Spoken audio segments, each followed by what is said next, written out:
Okay, they're keeping my hands full, so this might be a shorter talk than usual. Father and I have been together doing a sideshow for a long time now. He was phenomenal as one of our priest advisors for the Catholic Scouting. And so we have this relationship over time.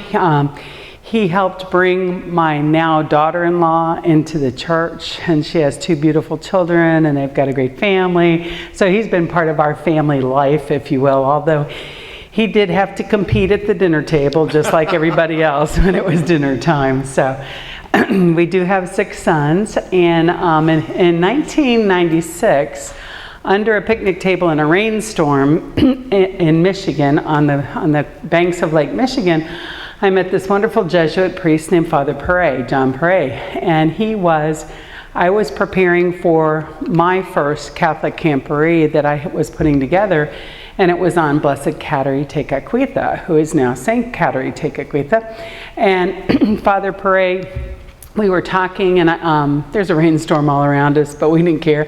And I asked him what he did, and he was Cateri's vice postulator for her cause for canonization.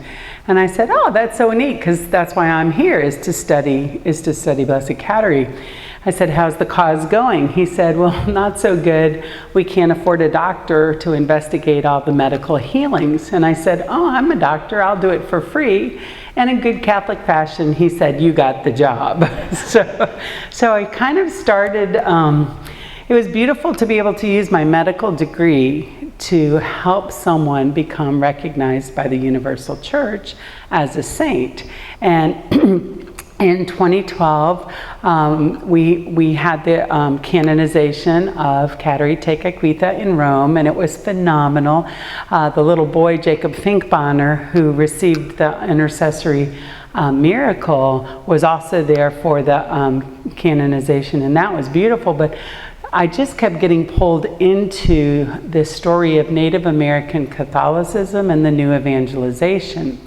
In 2014 in Tallahassee, we had our first Florida Catholic History Conference that had been held in maybe over 100 years. And we had archaeologists, we had Mike Gannon was there, we had theologians, we had historians. It was a unique group of people. And they invited me to come and present the story of St. Cateri because they wanted to understand Native American Catholicism. And as you know, we have no Native Americans left in La Florida in Florida from the first Spanish period. And so that culture kind of disappeared here, but the faith is phenomenal. So I went and presented, and a few short months later, a handful of lay people did what a pope, a king, an archbishop, and a bishop couldn't do, and that was open the cause for the Martyrs of La Florida. At that point, this handful of lay people was meeting with Bishop Parks at the time. He's the Bishop of Competency. And they put together a commission, and Rome asked me to be one of the vice postulators. So I'm not sure if going from a doctor on the canonization committee to a vice postulator, if that's a lateral move or a promotion or a demotion. But now I have this wonderful honor to be the vice postulator for the cause of the Florida Martyrs. Now, have any of you here heard or seen the movie They Might Be Saints on EWTN? Or heard about the Florida Martyrs? I know you have. Okay, so I'll just kind of start from the beginning and give an overview. As you know, your parish has adopted Don Patricio, Don Andreas, Cacique, what is Cacique's? I know, and his wife. So there's 3 chiefs, and Don Patricio's wife are all included in this martyrdom event number 30, what we call number 34. And the bishop has asked that each of the parishes in the diocese each adopt a martyrdom event that occurred within our geographical border of the Diocese of St. Augustine.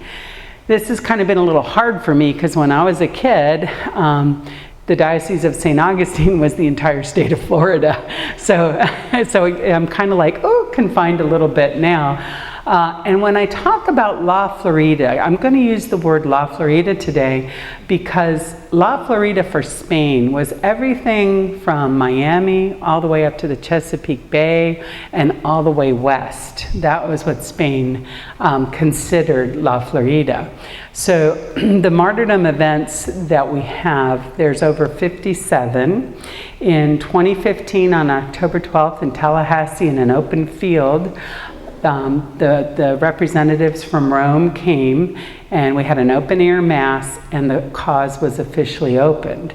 So in a short period of time from January 2014, we knew the names of only 7 of these martyrs.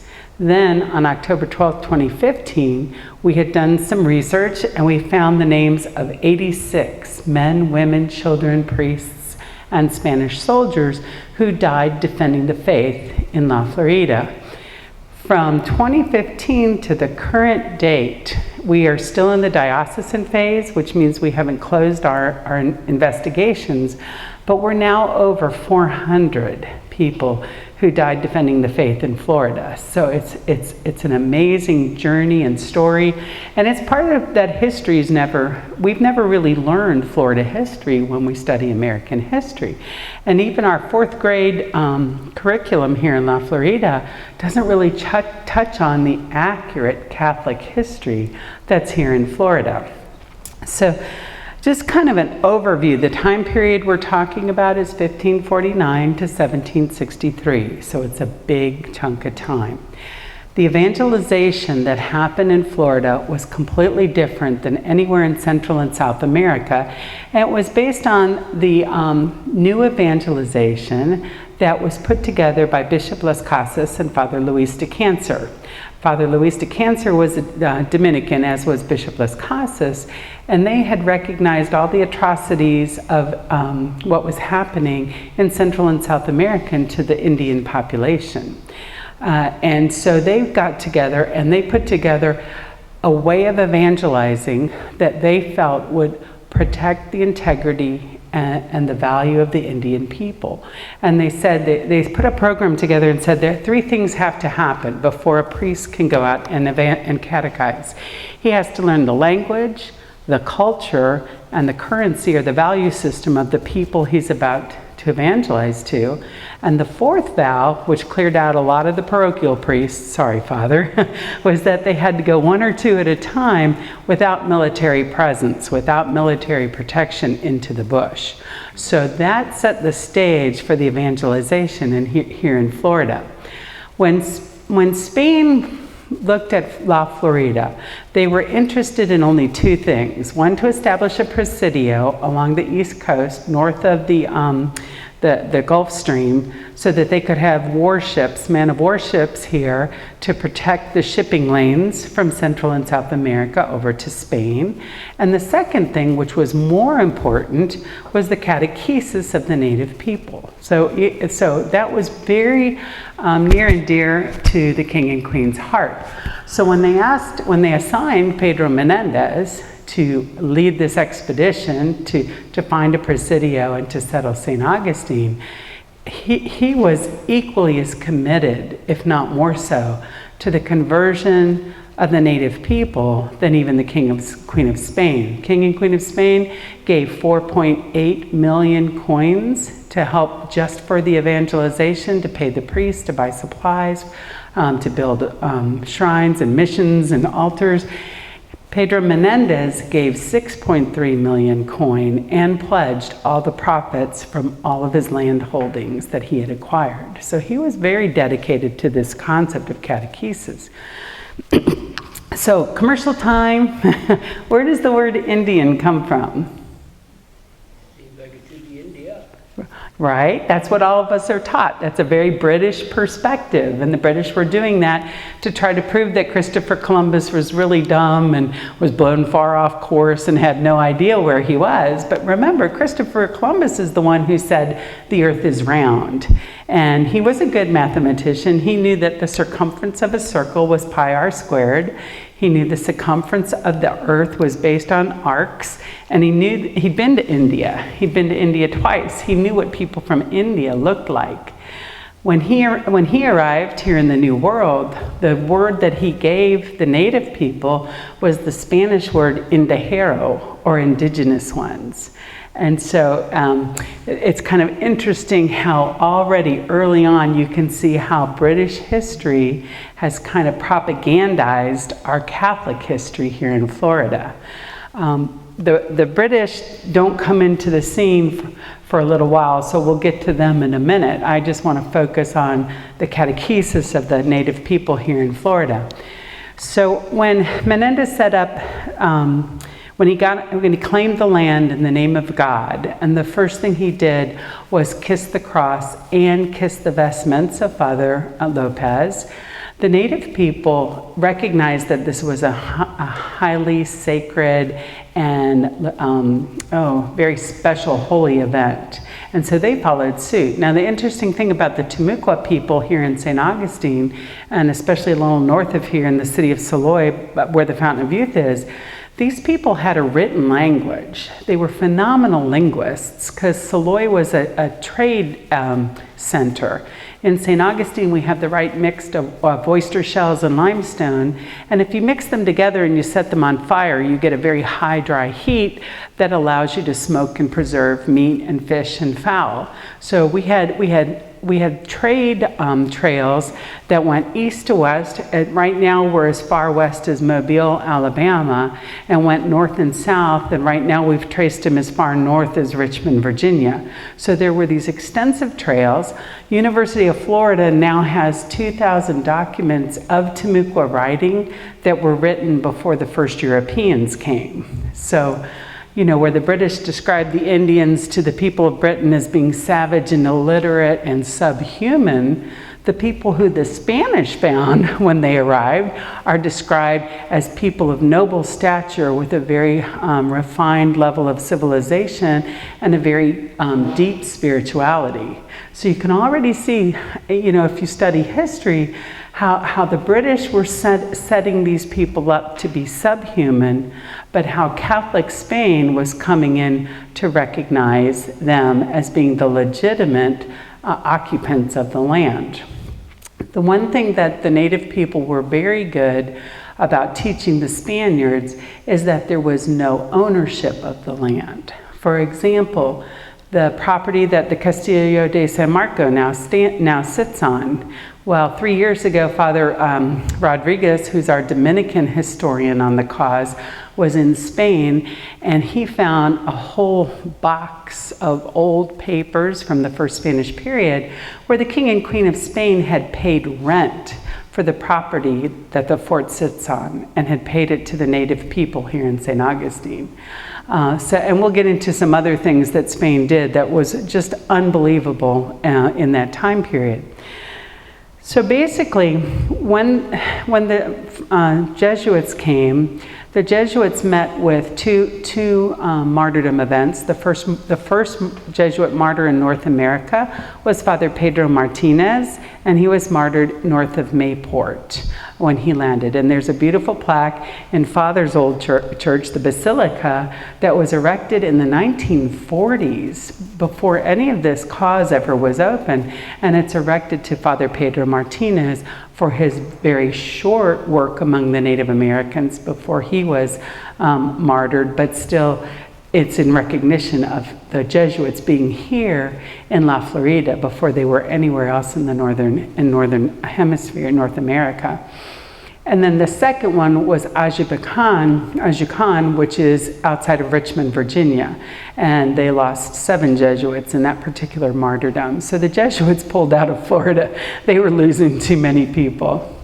The Dominicans were the first martyrs here. They were martyred over in Tampa Bay area, and that was Father Luis de Cancer and 3 of his companions, and that was in 1549. So after that martyrdom event, they pulled out of evangelization in La Florida, which left the little Franciscans. And the little Franciscans came in, totally adopting Bishop Las Casas and Luis de Cancer's approach to the new evangelization, and they were able to make it work.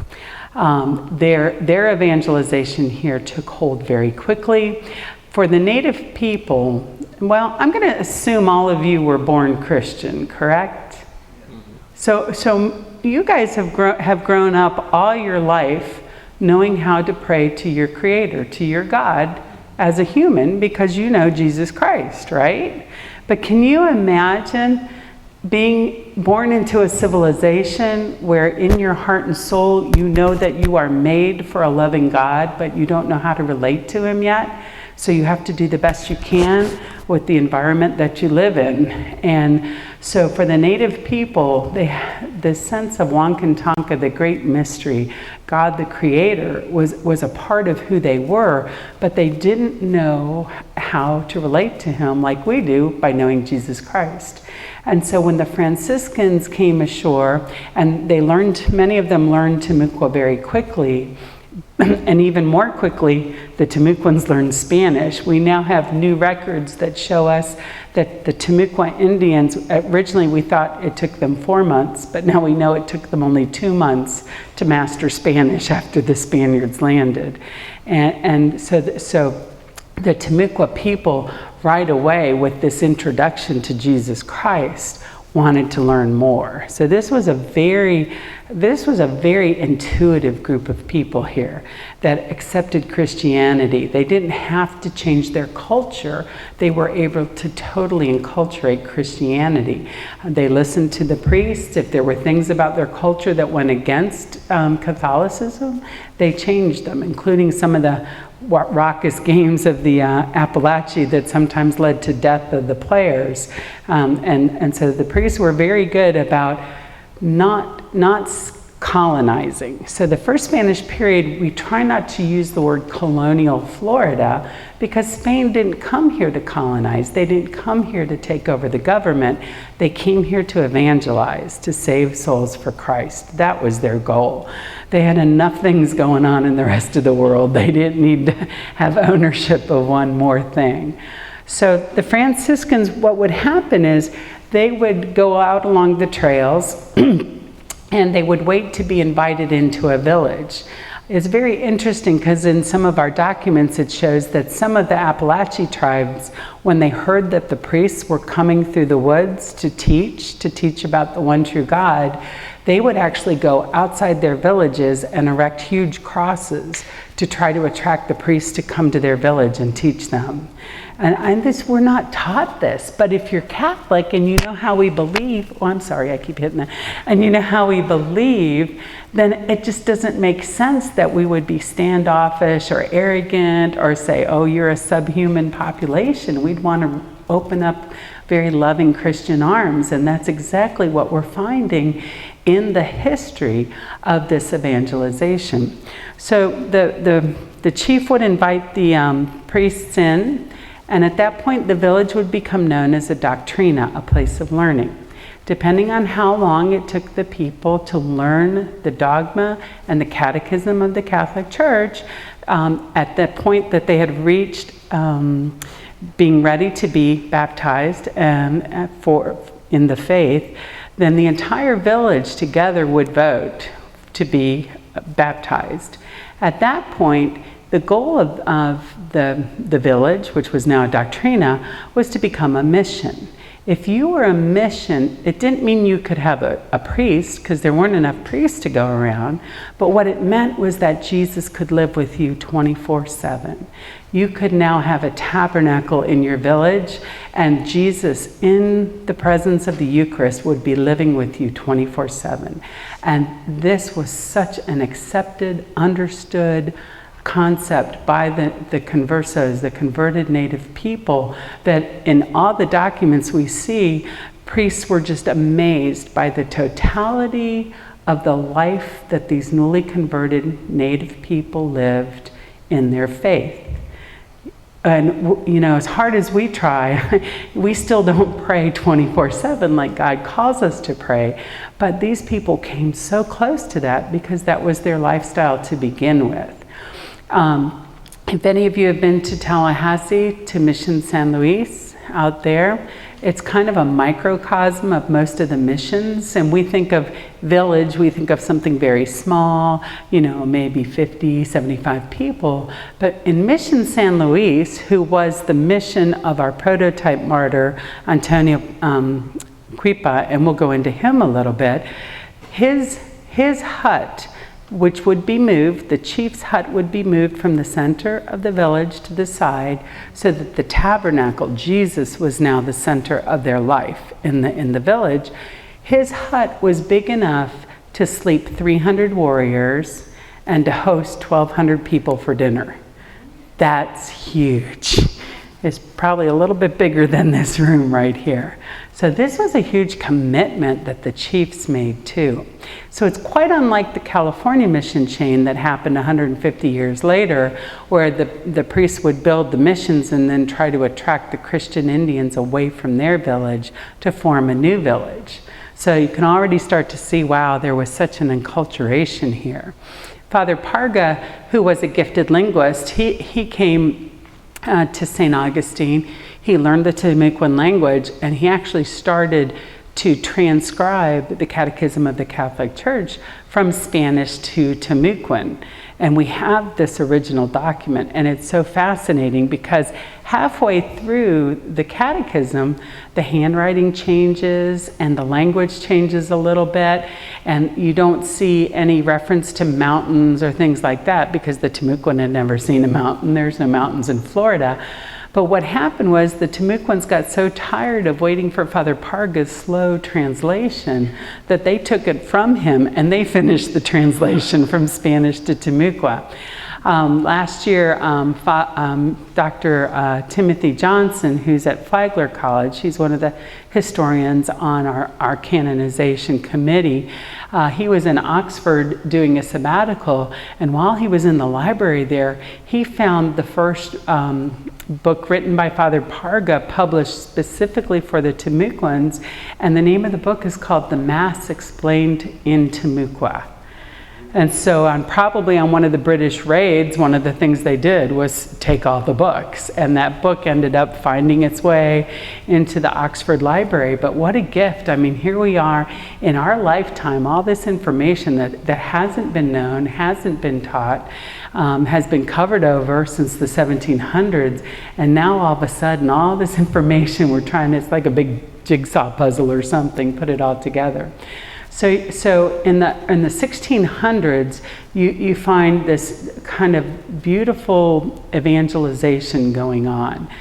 One of the best things about being in La Florida was there was no gold, there was no silver, there was nothing of value per se in Florida for the Spanish military to extricate, steal, whatever.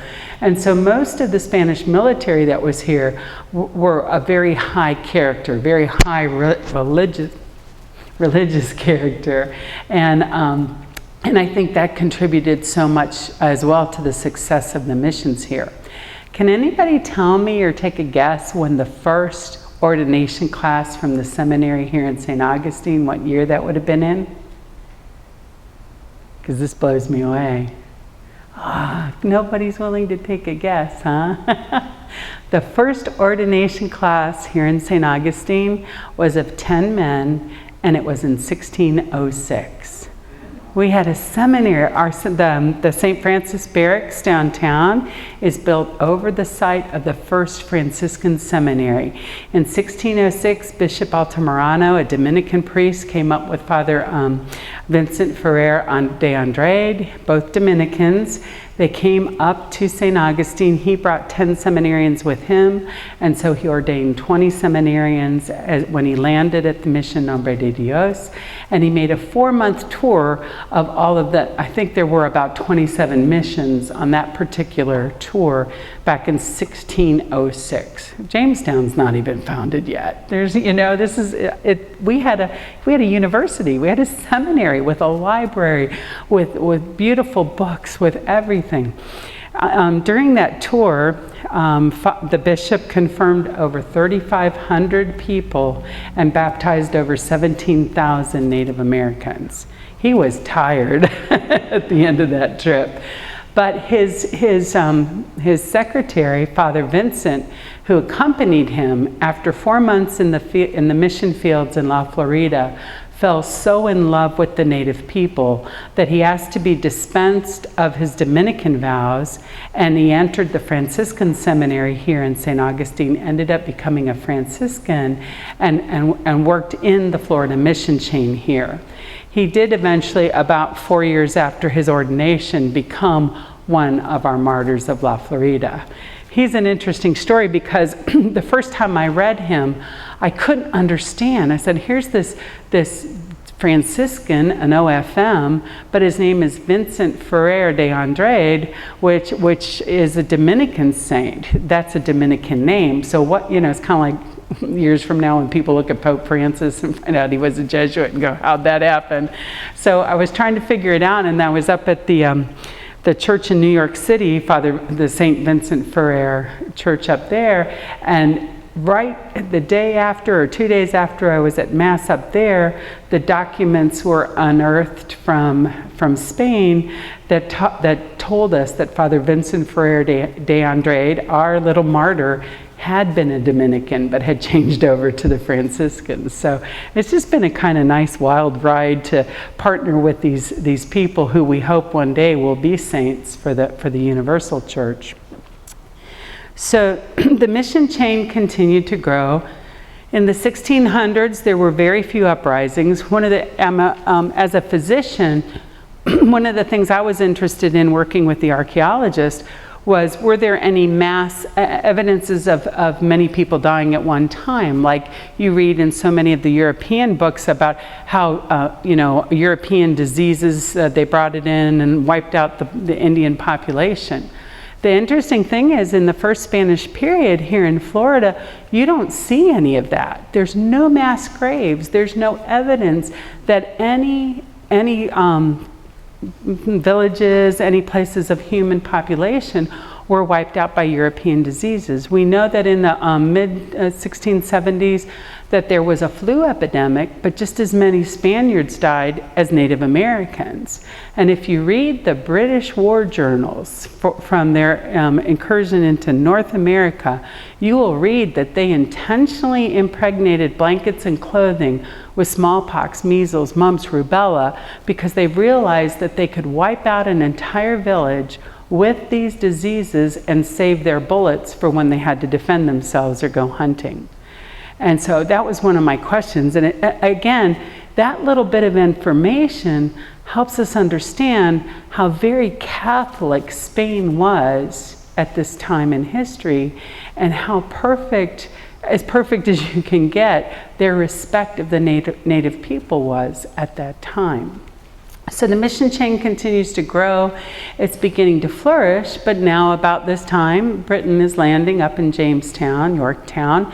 When they get here, now remember, British expeditions here were different than the Spanish ones. The Spanish ones were all by Spanish military who swore allegiance to the crown. British expeditions, on the other hand, were financed by private interest.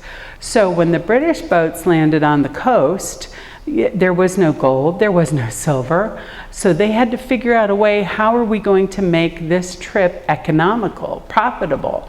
So they turned to farming. Well, in agriculture, you have to have very cheap labor to make agriculture profitable. So the British started these plantations, and they went through all their prisoners and indentured servants very quickly. And that's when they turned to the first slave trade in the United States, which was the Native Americans. The British in South Carolina and Georgia coast aligned themselves with the Creek and Yamasee Nation. They gave the Creeks and Yamasees alcohol and guns, and they controlled them with these alcohol and guns. And they taught the Creeks how to go out and enslave other Native nations. It was fairly easy to do that in the Carolinas, fairly easy to do that around the Potomac Bay area. But the problem was, when they tried to come into Florida, these Native Americans weren't going to go with them easily. And they weren't because they knew the British did not have the Eucharist. And they knew that they could not be enslaved because they were free children of God. And this really threw a wrench in the British policy of incursion and enslavement. And so what they started to do was teach the Indians how to, they had a whole military system of how to mock the Catholic faith and try to put enough fear into the Indians that they captured so that they would go along quietly into the slave trade. And that's kind of the background for the story of how most of our martyrdoms, how this destruction of the Florida mission chain began. So the British would come in with their Creek and Yamasee allies. The first thing they would do when they invaded a mission was to round up the priest and or the chief of that tribe, and they would try to capture as many of the Indians as they could.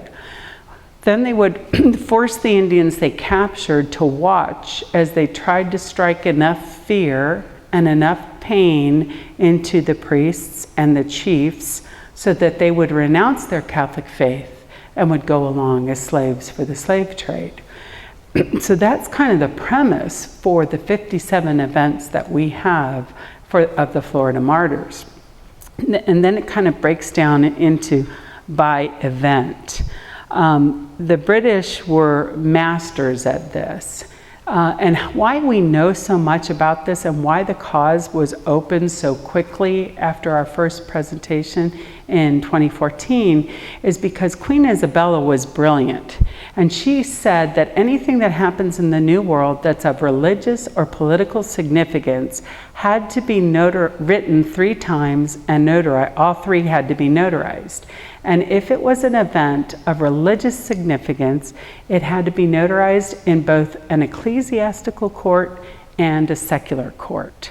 And then each of those 3 originals had to be sent somewhere else, either by boat or by land, because hurricanes and shipping accidents and fires, she knew that the chances of a single copy surviving were very low. So she was brilliant. So as we're going through and trying to put together this beautiful Catholic history of La Florida, most of our work as being on the canonization committee, once we find these documents, most of our work's already done because a lot of the stories of these martyrs are actual eyewitness accounts. What would happen is the Indians who escaped and weren't captured by the British would hide in the woods, but they would witness what was happening to their chiefs, to their priests, to their fellow natives that were captured. And then as soon as the British left, they would make their way to St. Augustine so that they could give their eyewitness testimonies as to what happened.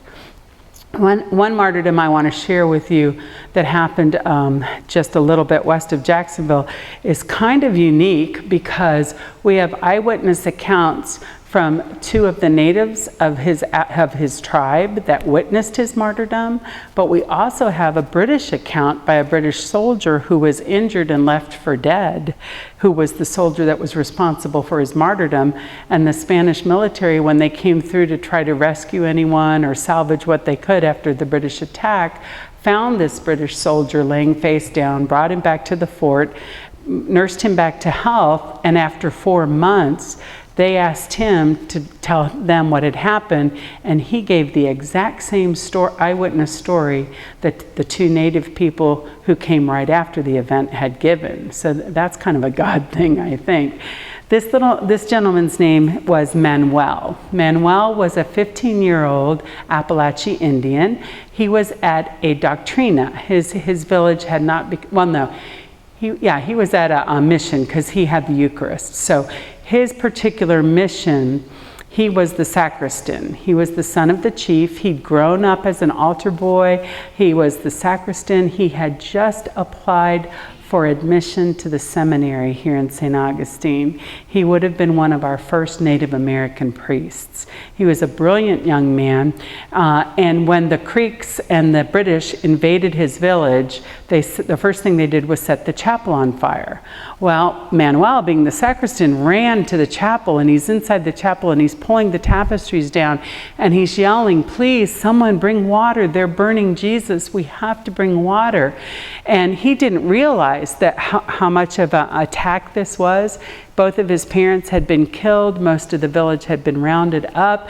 The rest of the village was being destroyed, but he's in there trying to defend the Eucharist, trying to defend the real presence of Christ in the Eucharist. So he's screaming, and this British soldier and 2 Creek Indians come in, and he's yelling at them, "Don't you know what you're doing? You're burning Jesus. Help me put this fire out." One of the Indians hits him so hard in the mouth that it breaks his jaw and most of his teeth fall out, but yet he's still screaming at them through the pain. So then they mock him and they tell him, "Get down on your knees and pray to your God, and maybe he'll put this fire out." And poor Manuel's in shock. So he's down on his knees and he's got his arms lifted up and he's praying, and they come up behind him and they cut his arms off above the elbows. Now he's bleeding to death. At this point, the chapel is burning down. The two Creek Indians and the British officer pull him out of the chapel. He's bleeding to death. He's in pain because his Lord is being burnt. And right before the chapel burns all the way down, they drown him in the trough where the animals drank right outside the church. So, I mean, for me, how many 15-year-olds today understand the true presence of Christ in that tabernacle to the point that they would give their life for Jesus Christ? And his martyrdom right now is so important, especially for all these young people who are receiving the gift of confirmation this year. I just did a talk for a group a couple days ago, and it was amazing how receptive the boys were, because I looked at them and I said, "Now in the eyes of the Catholic Church, you have been confirmed. You are now adults in your Catholic faith. Can you die defending your Christ?" You know, in this country, you're not an adult yet, but in other countries, you might be considered an adult, and you will be required to defend your country, put your life on the line. Are you ready to do that for your faith? Because now you're an adult in the church. And so Manuel's story has helped so many of these young people understand they're in real life. They're not living cyber life like so many of them, you know, live in the cloud and video games. These stories of these martyrs are hitting home with a lot of these young people. So that's Manuel. The British incursion came in mostly between 1692 and by 1706, almost the entire 157 missions in the Florida mission chain were wiped out. Now, one of the beautiful things that many of the native people who survived and witnessed these martyrdoms did was they would come out, try to gather up any remains of these faithful who had been martyred, and they would bring them to Our Lady's shrine for burial. They would bring, because this was their shrine, this was their holy place. And it's funny because when Bishop Verreau was here, and before he bought the land, the sacred acre, and he was in prayer, he said, the blood of martyrs is in this land. I feel this. There is a mystical peace here that I've not felt anywhere else. And he heard some of the stories, and he knew vaguely about the Georgia martyrs, but in his prayer life, he was given that insight, and he wrote it in his memoirs, that martyrs are buried in this spot. He thought they may have all been martyred there, and we know that there are about 7 martyrdoms that took place in the area we call Mission Nombre de Dios today, but many, many hundreds more are buried in that dirt. So I think it's just kind of beautiful to see how over the centuries, people who have prayed there and thought there have all been given these mystical experiences. And now here it is, 2016, 2017, 2021, and we're just now putting the pieces together. So I want to talk a little bit about your martyrs, Don Patricio, Don Andreas, and Don Patricio's wife, and the sub-cacique. Don Patricio, at the time of his martyrdom, was an older chief, but he was the chief of the entire Appalachian Nation. The Appalachian Nation was huge. After the British had finished off pretty much destroying the mission chain, he realized, being the head chief of all of the smaller villages in his kingdom, that he had to do something to protect his people. So they called everybody together. 600 of the strongest families decided to go west to try to preserve the Appalachian line, and they went west. 600 of the orphans, the sickly, and the elderly, under Don Patricio and Don Andreas, made their way east to be in the safety of the fort, to be in St. Augustine. Don Patricio was a gifted linguist. He knew Latin. He could read and write in Latin. He could read and write in Spanish. When he became chief of all the Appalachian Nation, the King of Spain sent a scepter over for him to recognize his authority over his people. So it kind of sets the stage. Spain didn't come here to take over these people's lives, to be their government, to be anything other than their catechists. And in every case we see this to be true from the 1600s and early 1700s. Don Patricio was considered the pen pal of the king.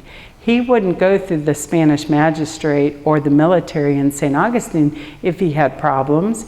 He went directly to the king. And I think we have something like 7 or 8 letters that were written between Don Patricio, King Charles II, and King Philip III of Spain. It's kind of amazing. He wrote to the king once because a Spanish soldier had hit one of the boys, had beaten one of the Indian boys in his tribe for something, who knows what, it was minimal. And he wrote to the king and said, this soldier has abused one of my people, one of my family. And the king pulled the soldier out of his post, took away his rank, took away 3 months of his pay, and reassigned him back over in Spain. So that's the kind of regard that the King of Spain had for Don Patricio. He was known as the cacique of the poor. He took care of all of the poor in his village. This was very countercultural before Christianity was introduced. If you were elderly, if you were sickly, if you couldn't provide for yourself or contribute to the life of the village, you were kind of cut loose. And so this concept of Catholic Christianity, Catholic charity, took such a good hold with the native people, and Don Patricio was known as being the most generous of all the Appalachian chiefs. The 600 Appalachian that went west, we found them. They actually made it all the way to Alexandria, Louisiana, and have been hidden for hundreds of years. They didn't let anybody know that they were there. They kind of blended in with the local people. When we had the opening of the cause for the canonization, Chief Bennett, who was on his deathbed, got up and came with 30 members of his tribe to be present and to be witnesses at the opening of the cause. He actually came back into full communion with the church. He had been raised Catholic but had fallen away. And then 4 days after the opening of the cause, he passed away. But what a great gift for him. What a great gift for us to see this continuity. It's very interesting because now that we know the route that the Appalachians took west, we've been able to find that in the church records at the cathedral in Mobile, the very first entry for a baptism was a 7-year-old Tallahassee Appalachian boy. And then after that, there proceed several other Appalachian that were the first to be baptized in Mobile's first parish, their cathedral parish. So it's kind of neat to see now all these things are coming alive. The 600 that came east to St. Augustine settled in the northwest quadrant of St. Augustine. They started agriculture. The people who couldn't work in the fields worked in the mission churches to keep things clean, to clean the priest's vestments, to keep the candlesticks clean, to be prepared. Don Patricio, being the head of the entire Appalachian Nation, was accorded great respect. So in and actually the feast of his martyrdom with his wife and Don Andreas was yesterday. And they were, what was happening, the British came in, they kept trying to attack St. Augustine. They could never bring down the fort, whether it was wood or coquina. They could never bring it down because of where it was situated. But what they did do was they rounded up Don Patricio, Don Andreas, Don Patricio's wife, and they put them in a hollowed out bowl on the northwest quadrant of Mission of the Castillo de San Marco. And they ordered them to take their crosses off, to splinter their crosses and spit on them, or they would kill them. And they did all this within the eye shot of the fort, but outside of gunshot range. So they wanted to make sure that the native people who had made it to the safety of the fort were watching. And Don Patricio, he's speaking from the heart, and he's saying, I cannot splinter. I will not stomp on the cross. This is my faith. This is my heart. This is my life. I cannot do this. And Don Andreas was the perfect sub-chief because he would always answer, Amen, Amen. And Don Patricio's wife is standing right next to him, and she's just there witnessing this as they start to torture her husband, and they're beating him with clubs, and they're putting huge gashes in his muscles, and they're telling him if he and his wife and Don Andreas do not splinter the cross, that they will splinter them and they will throw them into the fire. And none of them refuse to give up their faith. All of these people are watching from the fort.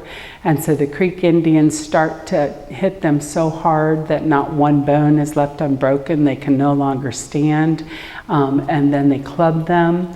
They take them to the river and drown them first. And then they bring them back and throw their bodies into a bonfire that they had done. But just here is this chief. He's the friend of the king. He was the master of over 25,000 Native Americans. He was the head chief. And he was so immersed and believed so strongly in Jesus Christ and in his faith that he would do nothing to deny his faith. And so these are the people that you all have adopted in this cause. We want you to develop a prayer life with them, get to know them. If you go to the website, the Martyrs of La Florida, you'll be able to read about them and read a little bit more of their story. We're still under a gag order from Rome. We can't share our sources yet, because already so many non-Catholic historians have tried to take the original resources and write them to be anti-Catholic. And so Rome has asked us to not share our sources so that we can protect the integrity. You know, the Catholic Church is not afraid of the truth. We do realize that we haven't done everything right, but we also know that we have a duty to defend the truth, whatever that takes. So, yes, sir.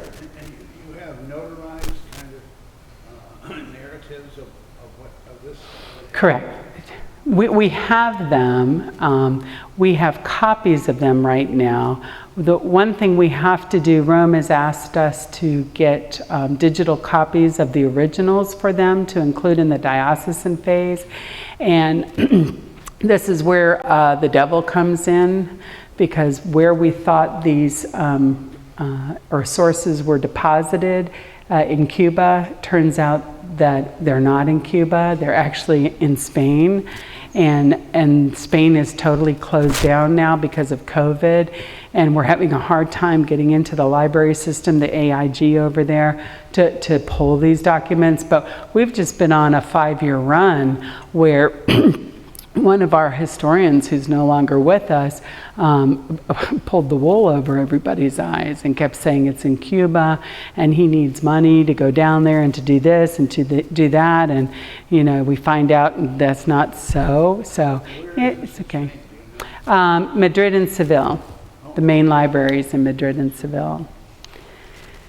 So that's the story of your martyr. I did want to talk a little bit about our prototype martyr, and then I'll open it up for questions. There's the map.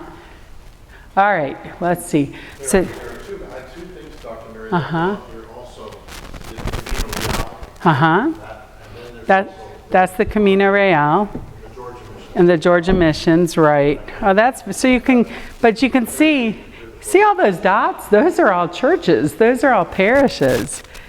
And those are the mission churches. Now, if we superimposed the map with all the doctrinas, the state of Florida would be almost all red, which is beautiful. And we do have documents that show that a village that wasn't ready for conversion or wasn't interested in Catholicism yet lived peacefully next to a village that did convert to Catholicism. So you don't see intertribal rivalries going on within the Apalachee, Timucua, Ayes, and Pareja people, the Indian people of Florida. So the Camino Real, the King's Road, is actually that east-west exchange route before the Spanish came. So that's why that was established. And it's kind of neat because there's a group of people that are working hard to put this Camino back together again and turn it into a Compostela de Santiago, but for the United States, which I think would be a beautiful thing to accomplish. Old Kings Road is probably, is it located close to that? Mm-hmm. Yeah. Is everybody familiar with Old Kings Road? Yes. Parts of Dixie Highway are parts of Dixie Highway, right? Yeah. Mm-hmm. Do you have another picture? Yeah. Okay. Well, I just thought you were Georgia Missions. Georgia Missions, I didn't talk about that, but I can very quickly. Their cause has actually already been opened. Rome wants us to try and have them come under the Florida missions because they are missions that were in what was considered La Florida.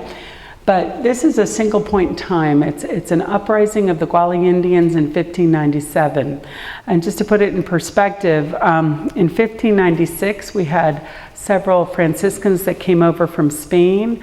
One of the Franciscans, Father Blas Rodriguez, is the gentleman who's attributed with bringing us over our first image of Our Lady of La Leche and establishing it in the parish church, Mission Nombre de Dios. But the devotion to Our Lady of La Leche was so strong, and Mission Nombre de Dios became such a pilgrimage site for the catechized Indians that they ended up building Our Lady her own shrine. And that's what's so unique in our documents, because they always refer to the mission church, Nombre de Dios, and to the shrine church, to Our Lady. So it was definitely two different places. So in 1596, there were 6 big Guali missions. The conversions were going very well. There was one problem, though. The Guali chiefs were not monogamous. They practiced polygamy. And the Franciscans were very clear that as Catholics, you cannot be polygamous. And so 4 of the 6 chiefs were fine with that. They understood it. They understood the reasoning behind it, and they were okay with that. 2 chiefs, however, were not okay with that, and they ended up actually inciting a riot in 1597. And within 3 weeks, all 6 of the missions were destroyed. 5 of the Franciscans were killed. The 6th Franciscan was bludgeoned and beaten, but his convert Indians protected him and smuggled him out, got him to St. Augustine. When he got to St. Augustine, the lieutenant of the militia here tried to interrogate him and say, who's responsible for this? Who did this to you?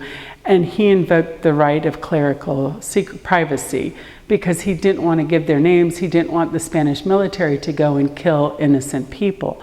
So he kept very quiet about it. So the Spanish lieutenant governor did something very unique. The British would have never done this. He sent messengers to the 6 chiefs, and he said, if you will turn over who is responsible for the deaths of our priests, we will have a trial and settle this. And the chiefs got together and said, you know, they're right. We really need to do that. And because we did allow their priests to be killed. We did destroy the parishes. So what they did was they held the tribal council and they rounded up the 2 chiefs that were responsible for the riot. The chiefs themselves brought them here to St. Augustine. They held the trial. The chiefs were hung, and that was the end of it. If that had been the British government, do you think that would have happened? No, they would have gone in and wiped out everybody. Innocent life, children, everybody. But back then, Spain, there was no division of church and state. Spain was Catholic. Now, there were rogue Catholics everywhere. There were rogue military everywhere. But for the most part, the government of Spain and the religion of Spain were one and the same. That's why when people escaped from the Georgia plantations, the North Carolina, South Carolina, when they made it into La Florida, Spain gave them full citizenship with 2 requirements. They had to swear allegiance to the King and Queen of Spain and be willing to bear arms in their defense. And second, they had to study the Catechism of the Catholic Church. They did not have to become Catholic. That's another myth. But because the culture of the Spanish was Catholic, you had to study that to come into La Florida. If you wanted to hold rank, or if you wanted to run for a public office, you had to be Catholic. But you did not have to be Catholic. Catholic Spain and Florida never forced anyone into Catholicism. So again, another one of those myth busters that we all learned as kids.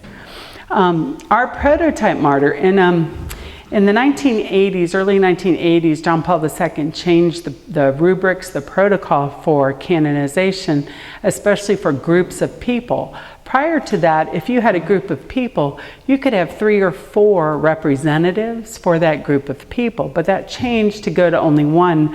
And so it took us about 4 months to all agree on who that one martyr should be that would represent all of the martyrs of La Florida. And his name is Antonio Anisia. And he's on the cover. Did everybody get a card? Okay, so we'll go into this painting a little bit, but he's our prototype martyr. He was a sub-chief under Don Patricio. He was known as the apostle to the Appalachi. He was a phenomenal catechist. We did find some documents that say that he was allowed to read the gospel from the Alba, which means that he was some form of a deacon or had some special clout. He was a third order Franciscan. We know that. He made and played flutes, and he would use his flutes to catechize. He would play all of the old Catholic songs as he walked into villages so he could spread the word of God. He would accompany the priests, or he would go out by himself to try to help share this beautiful Catholic faith. His mission San Luis, was never destroyed by the British. It's the only one we know that was never destroyed. They, however, destroyed it before they abandoned the mission once the whole mission chain collapsed. We have his last will and testament. It was written in 1703. He came to St. Augustine. Most people would go to the shrine because there was a convento and there were 3 Franciscans always on duty there. And they would write down and notarize things for the native people or for the Spaniards for that matter. And Antonio went there in 1703, wrote his last will and testament, and had it notarized. And we have a copy of it. And it's one of the most beautiful things I've ever read. It reads like the creed. He writes about what he believes in, why he believes in it. He's thankful to his parents who are converts to Catholicism. He's grateful for his beautiful wife, his 2 children. He asks to be buried in a Franciscan habit. He leaves money for his family, money for the church, money for the Franciscan evangelization effort. And he goes all the way through, and then in the second to the last paragraph, he did something that totally floored me. He left enough money so that 50 masses would be said for his soul when he died. Talk about an insurance plan. Who does that? You know, I had to go out and change my will. I was like, oh my gosh. Yes, sir. Yeah, is something like this narrative being written up? Yes. Who is doing that? Oh, it's part of the canonization committee. Like we have a professor from Ave Maria University who's writing the Positio. We do have several books out there that are just sketches. You know, they don't cite all the sources and everything. This is one of the books. It's called The Florida Martyrs, Compelled by Compassion. This is written only about the first 86 martyrs, not the 300 some we've added since then. And it's about this one gentleman's journey in discovering who these martyrs are and what's the true story of Catholic Florida. The bishop had a booklet done, and the priests all got a copy of it, The Martyrs of La Florida. It's a graphic novel. Looks like a cartoon comic book, but it's what they call a graphic novel. And that, Debbie, do you have some at your store? You have some? Hold on to those, because the devil has hit hard. We had a whole warehouse full of those books, and somehow they've all been destroyed. So the few that, like yours, treasure yours. I know that's going to be that one's going to be a hard one to replace. The website has a lot of information, and right now, if you go back, I mean, if you're a historian and you go back and you study Father Michael Gannon's attempt to have the martyrs of North America canonized right before World War II, there's some information there, especially on the Georgia martyrs. But again, we're pulling and putting it all together. If you go on YouTube, I have like a 2-hour lecture that I did for the Knights of Columbus Museum 3 years ago up in New Haven, Connecticut, and it's a more of an academic lecture, but you could go to that as well. Okay? Well, it sounds to me like it could be the basis for a number of master's degrees. Oh yeah. Academic degrees where the narrative that comes out could be useful for just ordinary people. Correct. We have one young lady, Mary Catherine Damon, who used to be in this diocese. She's out in Denver now. She did her thesis paper on the Martyrs of La Florida. Several of the seminarians have done their thesis papers on the martyrs. One seminarian from the Orlando diocese did a 1-page contemplation on the Florida martyrs that's absolutely stunning. He talks about how he's doing his holy hour and he's thinking about the Florida martyrs and our country, and then the first thing that it comes to mind that he sees is this gray heart that's barely beating, and the blood is gray and it's cold and it's not moving. And then all of a sudden, as this information and this grace that we get from praying with the Florida martyrs has come into his awareness, the heart becomes bright red and the blood is bright red, and it's the beating heart. And he says, I can't help but think this is our nation, that the heart of our nation is gray and cold and barely beating. And now with the story of the Martyrs of La Florida, there's this rush of martyrs' blood that will help resurrect the faith here in La Florida and hopefully for the rest of the country. It's a beautiful contemplation. I can get you a copy, Father, if you'd like it. Let me ask you a question regarding the work of the martyrs, because like you said, we're trying to find out more in recent times. We'd heard some things about these martyrs, the life. A lot of people wonder the sacrifice even the Jesuits, the Black Robes made up, but how much progress did they actually make in converting people?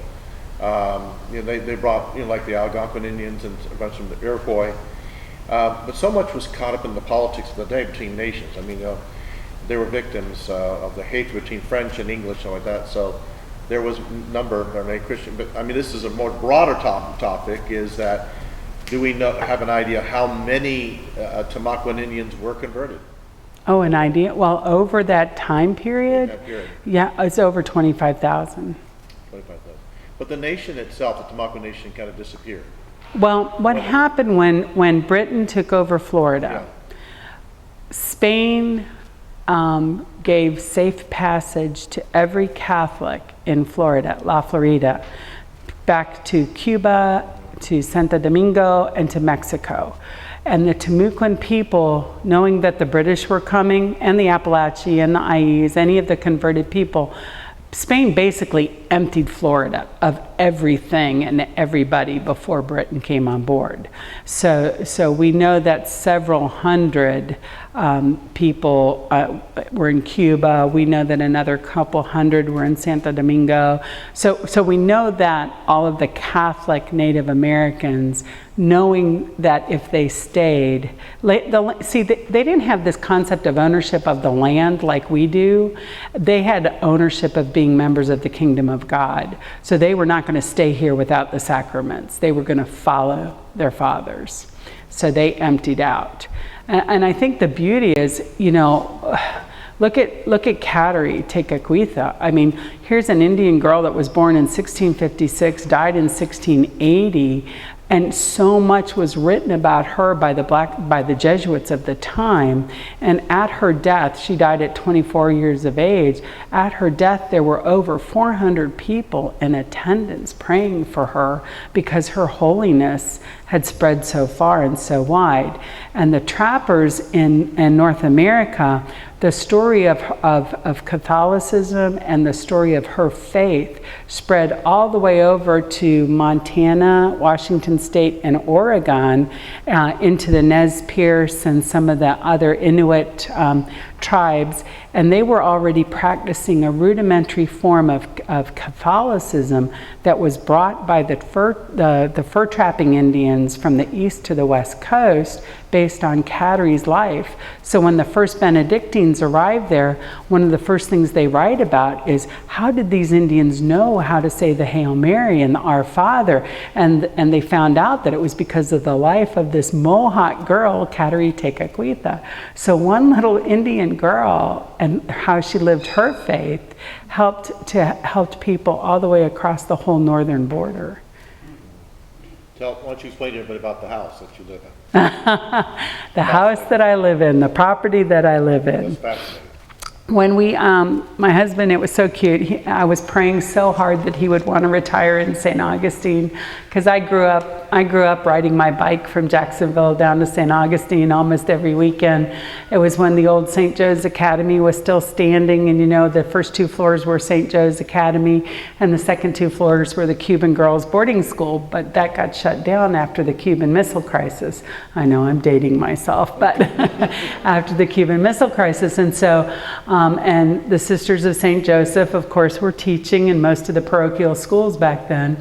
And they would invite us down, and we could spend the whole weekend with them and, run around the streets of St. Augustine with the sisters and have a great time. And I just, when I was a young girl, I just hoped and prayed that one day I would be called to come back home to St. Augustine. So when the kids were a little bit older, Mike and I would try to get away. We both had very busy schedules back then, well, still do. And we come to St. Augustine, and we were starting to spend a fortune at bed and breakfast. So we bought a tiny little carriage house over on Cincinnati Avenue, and just fell in love with St. Augustine. And my prayer was granted. He looked at me one day and said, let's retire to St. Augustine. And I was like, yes, thank you. And then he says, and we can move into the carriage house. I said, over my dead body. I'm not going from a 5,000 square foot house into a 900 square foot house. That's not going to happen, not with 8 boys. And so we started looking around, and the lady who sold us our house, this was her family house. They'd been in it for 5 generations. And one thing led to another. We ended up purchasing her house. There were 2 bids on the house. Both bids were to tear the house down, and both bids fell fell through, thank goodness. I had an engineer go through the house before we bought it, and he calls me up and he goes, Dr. Mary, I know you think this house was built in 1908 and yada, yada, yada, but I got to tell you, there's a part of this house that's way older than that, and I could be wrong, but it looks like it was a church at one time. And I was like, oh, okay, that's nice. How much is this going to cost me? And so we bought the house, we started our renovations, and we did it slowly from 2012 to 2017, but we got into the older part of the house, and as we're taking off the old stucco and we had to take off the roofs because we had to bring everything up to code, the original roof was still on this part of the house the engineer thought was a chapel. And so I went to the archives and started doing some research, and it turns out that on our property was the foundation for the second stone church to Our Lady of La Leche, the big stone church. But this little wooden structure was probably the last wooden chapel built to Our Lady of La Leche in about 1762. The British had used it as a military hospital during their occupation. That's why the creek in front of it's called Hospital Creek. And then in 1790, when the Franciscans finally came back from Cuba, Spain got Florida back, they finally reclaimed it and turned it back into a little chapel. So we started finding all this out, and we're like, oh man. So we took it from a dining room and turned it back into a chapel. And then what's behind the house? And behind the house is the second stone, the foundations for the second big stone church, the site where but there's the little rectory, yeah. There was this little white shed that was all broken down, the floor was rotten, everything was pretty yucky, and all the neighbors kept calling it the monk house. I'm like, why are you calling it the monk house? So I went back to the archives to look it up, and in about 1803, the Franciscans had built a little rectory back there, and there were 3 doors, which makes sense when we look at the building, and there used to be 3 doors, and there were three half walls so that they could have good airflow, where 3 Franciscans lived at the shrine site. So we looked at all that and went, oh, I can't tear this down, I got to renovate this too.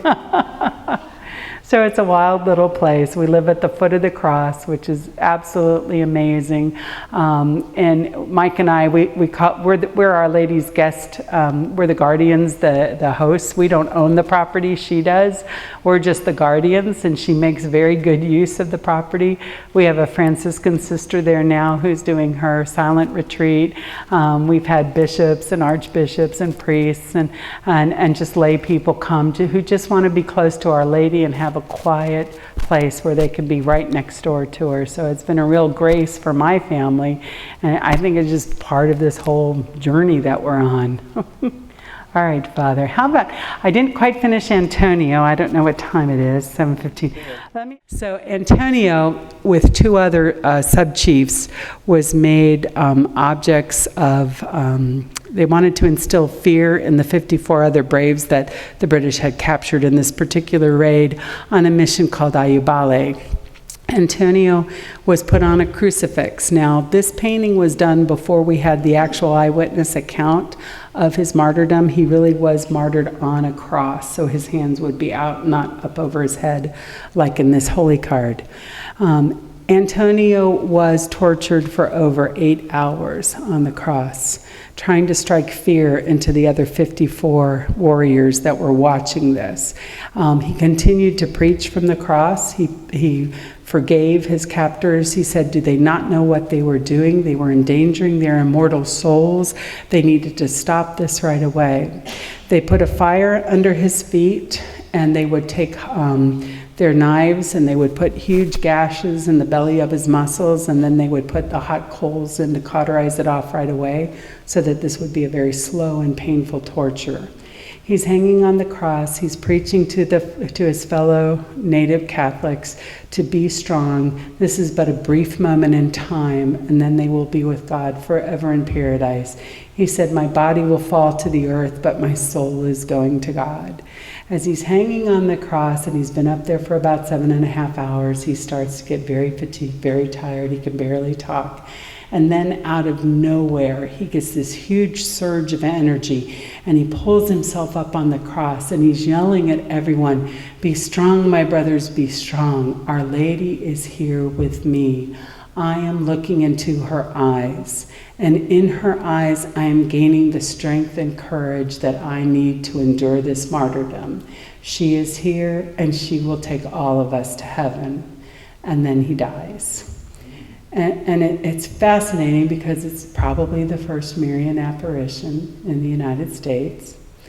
He says something so unique. He says, "I am looking into her eyes." And that's exactly what Our Lady told Juan Diego to do. She said, "Look to my eyes, look to the center of my eyes. You will see all that I hold most near and dear." And that's what Antonio is screaming from the cross. So you can see why we chose him to be our prototype martyr. He lived his life defending the faith, defending the Eucharist with every ounce of energy that he had. And in the end, he was rewarded by Our Lady coming to see him. So, he is our prototype. Yes, sir. What about the museum? Which one? The one at the site with the cross and so on. Is there some part of the story that's going to be shown there? Well, I hope so. I mean, that's going to be the idea. I hope so. Shrine's going through a lot of upheavals right now, as some of you know. So, I will go and give tours, and I will take people to the sites of martyrdoms that are on the shrine grounds. But we'll see what happens. We'll see what the Lord has in store for that. But good question. Anyone else? Debbie? I have a question because it's been brought to my attention. People ask me this often about the Huguenots and what actually happened, because I know there are different versions of the story. You mean with Menendez? Well, when they said they were all lined up and slaughtered. Oh, gosh. Okay, that story. Okay, I'm going to give you hopefully a non-biased view of that. The French had landed up at Fort Caroline. Menendez was the head admiral of the entire Spanish Navy. He was a military man. He had direct orders from the King of Spain to eradicate the French heretics, the Huguenots, from North Florida. That was his military directive after he got here. And we have to remember, in American history, we have Catholic French and we have Protestant French all at the same time. So you can't just say French, because the French, the country of France, was not unified in faith like Spain was. So the French Huguenots had established Fort Caroline.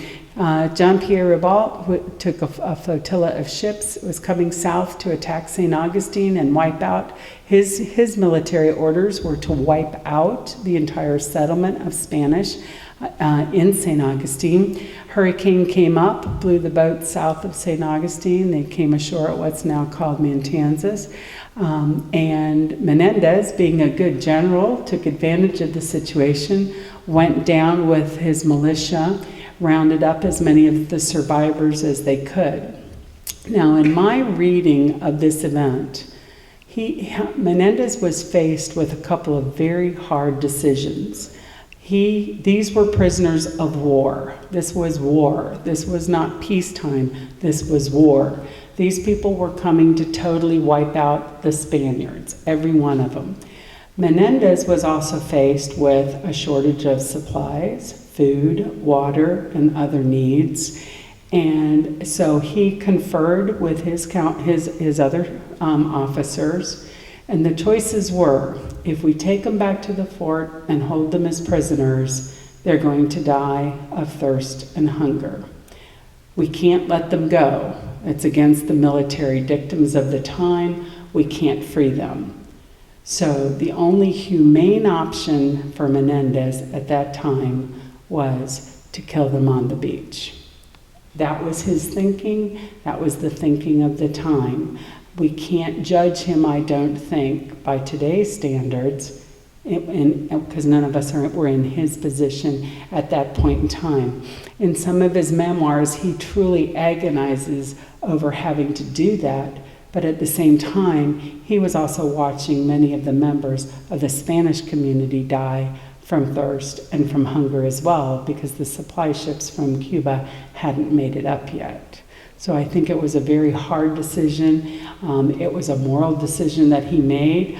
People can go either way with it, but our concept of military strategy has to be honored in this situation, I think. So does that help, Debbie? Yeah, Juniper Serra. And the cancel culture, I know the whole story, but maybe you can just get a little bit with the time we have left over, just talk about why in our culture these young people do not understand the culture, or nor they understand what really happened in this time. The knocking down of the statues of St. Juniper Serra over in the West was just totally, the people who are behind it have absolutely they have the patience to really understand what actually happened. Right. And why they're going after it. But Juniper Serra was doing what he was supposed to be doing, and that was evangelizing. He wasn't part of the Spanish. No, he wasn't. Yeah. No, that's such a sad. I mean, but look, we've had to move our monuments. Yeah. So many of our monuments are being destroyed right now. This is ludicrous. I mean, it's just a way to the devil likes to create doubt, and he likes to destroy the truth. And so most of these people are afraid of the truth, and they want to just eradicate it.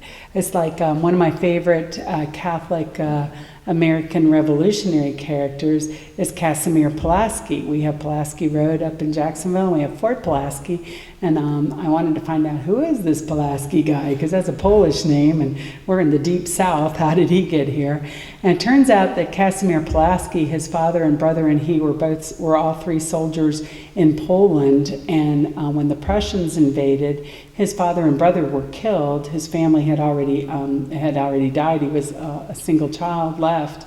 And so he made his way to Paris, and in Paris, he's in a coffee shop, and he hears Ben Franklin talking about this Continental Army and what's going on over in America, and he's like, I think I want to join. So he hops a boat, gets over to America, and he goes, within 4 months, I think it is, he goes from the rank of a private up to in charge of the cavalry, because he's such a good horseman, and he ends up being one of George Washington's best friends. He saves the entire Continental Army when they're trapped on Manhattan Island by the British. He's able to scout their way safely through the British lines in the middle of the night. He was so important to the Revolutionary War. He died in Savannah, and in 1812, the Congress of the United States voted to erect this beautiful marble obelisk in Washington to his honor. And while they're having the discussions of where they're going to put it, one of the senators brings up the fact that he's a Catholic, he's a papist, and you can't put a monument up to a papist, because then you're recognizing Rome as a governmental authority. And so the government said, well, we're not going to, so they shipped the obelisk to Savannah, and it's in the downtown Savannah. It's absolutely gorgeous. But they put it there, and they have Fort Pulaski there. But that's what happens to Catholic history. And we have to try to champion it and put it back in the right perspective. I think that was Warren Carroll's, one of his primary motivational things for founding Christendom College and really relooking at history. He rewrote 5, and now I heard that his wife has published the 6th volume posthumously. He started as a Protestant writing the history of Christianity because he wanted to go back and write a history book that was not tainted by the propaganda of the Reformation or by political propaganda. He wanted to just look at the catechetical events and Christianity within the culture. And I think it was, he got back to around 12 or 1300 in his studies, he was going backwards, when he had this epiphany and he had to convert to Catholicism, because he said there's no way you can study early Christianity and not become Catholic. And so he finished and went all the way back to the life of Christ. He was at Columbia University at the time. That's when he had his conversion. Uh-huh. And he had that conversion, and then he ended up at Christendom. Right, he's one of the founding members, right, of Christendom College. Your pastor, yes, he's quite proud of that. All right, well, Father, can you lead us in this prayer for Sure. canonization? When you all pray this prayer, and I really would ask that you would pray this daily or weekly in your prayers. Now that you've been introduced to the Florida Martyrs, you all become part of that canonization process. Your prayers to help these people become recognized by the Universal Church have a very special role in this process of canonization. So thank you everyone for coming out tonight. I hope you all learned a little bit of how beautiful it is to be Catholic and to be Catholic in Florida. Thank you, Dr. Mary. Thank you. There you go. All right.